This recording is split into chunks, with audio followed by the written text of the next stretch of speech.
Hello, everyone. I'm Kanika Chadda-Gupta, television journalist and podcast host, and I am very excited to bring on America Ferrera. America, thank you for joining us today. Thank you. Happy to be here. America, we have grown up alongside you, and it's been a joy watching you on screen. You won our hearts in Ugly Betty, and we still remember Sisterhood of the Traveling Pants and the friends we shared that with. And here we are in our mom jeans with kids. Here we are. Yep. 2022 in our mom jeans. What have you learned, or what is something you think differently about now than you did before the pandemic? So I think like the all-encompassing answer to that is just, the value of community. I mean, I think I've always valued my community and held my people close, but as I said before, I had a newborn child at the beginning of the pandemic, which having a newborn child can be an isolating experience on a good day, right? But to really be physically isolated from your community, from your support system, as a mother who's recovering from giving birth, a newborn baby, a toddler who has needs. It was a lot to go through alone. And so was everything that followed in the last 2 years. And so I think the real embodied experience of, wow, it's really hard to be isolated from community, really changes, I think, for good, how I look at and value my community and the energy that I want to put into developing my community and keeping my community close and making sure that I'm investing the time and the energy and the thought into the things that truly bring real value to my life and to my children's lives and to my family's life.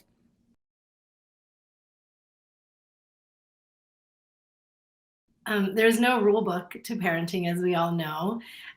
So it's really important to find reliable information when we're making the most important decisions.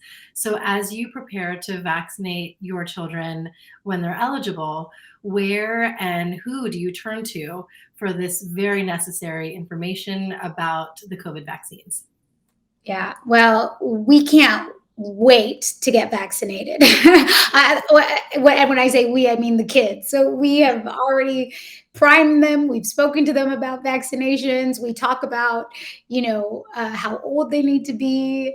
My son is just about to turn 4, so we're still too young for it. We seek out reliable information from our pediatrician first and foremost, constantly speaking to our pediatrician about not just the choice of vaccinations, but whether or not to send them back to school, whether or not to take that trip to see grandma and grandpa, whether it's safe for me and my husband who are vaccinated to do certain things when our children aren't. It's a constant reevaluation, and the math is a little bit different when you have those unvaccinated young children at home. And so for our part, we can't wait to either have a vaccine for children under 5 or for our children to turn 5. My son knows that on his 5th birthday, if it doesn't come sooner, his 5th birthday will be a cupcake and a shot. Yes. Oh, that's brilliant, that he understands, the meaning behind it, Yeah. and it's something to look forward to. That's Yeah, and that's been something that has really changed. He was 2 when the pandemic, or he wasn't even 2. He was 1 technically when the pandemic began, and we couldn't explain anything to him. We couldn't tell him why he wasn't in music class or couldn't go to gym or wasn't seeing his cousins. We couldn't explain it to him, but now we can. And a really big part of helping him understand it is being able to explain the science and miracle and gift of what a vaccination will allow him and us as a family to get to do, the relief that that would bring to us. And it's also an incredible opportunity to teach him about taking care of others, why it matters that we protect not just ourselves, but everyone that we care about and people we don't even know. Yes, the we've all lost a lot. The children have lost a lot, but there's also been an opportunity to model and ask our children to be the kinds of citizens in the world that we want them to be, which is caring, not just for ourselves and our family, but for everybody else as well. Exactly, exactly. I mean, it would always just take my breath away when I would see children readily put on their masks. And these are, 2-year-olds. Yeah. And it's just, it's amazing that they understand how necessary that is and what it means to look out for those around you as well as, take care of your own health. So they pick up quick. Can you talk about the role that your pediatrician and other physicians in your network have played in helping you answer any questions that you felt wary about? Absolutely. I mean, we've all had to make a million decisions for ourselves and for our children that have so much weight to them. Whether that's, can I go get a haircut? Can I meet my friend for a cup of tea? Can I go watch that show? Can we celebrate his best friend's birthday party? All of these decisions, big and small, it's exhausting, and it's so hard to know what the right answer is, and I could have never survived that and made those decisions without the support of medical professionals, without the ability and the access to find reliable information. And of course, our pediatrician's office is always the first call we make when there's a decision to be made that we just don't feel like we can make on our own. And the great news is that we don't have to make it on our own. We have our friends and our family, and we can talk about and commiserate with how we're making our decisions, but we always seek to get any doubts we have or any questions we have answered by reliable sources with real information. And even then, it's not always a straightforward and easy answer, but it's so important that we feel like we have that access to that support and to that reliable information. And when talking with your pediatrician, what were some of the reassuring aha moments that made you feel confident with your decision to, get your children vaccinated when it's time? Well, I trust my pediatrician, and I trust science, and I trust the process that we have to approve vaccinations for children. And I've also been able to witness my friends and family have their children above 5 vaccinated, and their experiences have only reassured and reaffirmed my decision, that I can't wait for the feeling of knowing that my children have a layer of protection that they didn't previously have. And I feel so grateful that I have that opportunity to make that choice for my child. As a mother of 2 young children who's been working through the pandemic, how have you managed the fatigue of making these decisions for you and your family? Yeah. It's exhausting, and like, sometimes my husband and I aren't even on the same page, right? Mm. Or, one of us says he needs to be wearing a mask, and the other one's like, we're fine, it's not a big deal. And so there's no relationship, whether it's in a marriage, whether it's in friendships, family, or even the stranger in the coffee shop, that you're not constantly negotiating, either with words or silently, about what everybody's threshold is, right? And that's true for a husband and wife, and it's true for a mother and a child. That there are some days where my 2-year-old will keep her mask on, and days where she just refuses, and I have to negotiate that with my child and do what I think is best for her in the moment. It can be exhausting, and it feels never ending. But for me, what's made it survivable is the network of support. My friends and my family who are all going through the same thing. None of us are in this alone. But also having reliable sources of information to ground me when I'm feeling like, am I being too crazy? Are my fears irrational?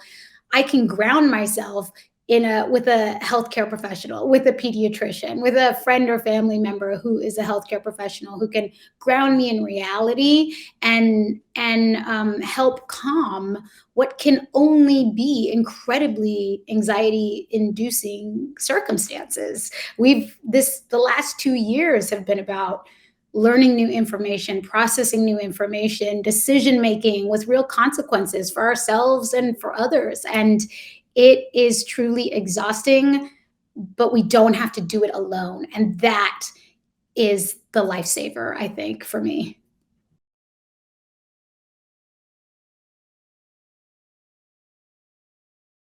We know the pandemic has affected the expected social and emotional development of our children.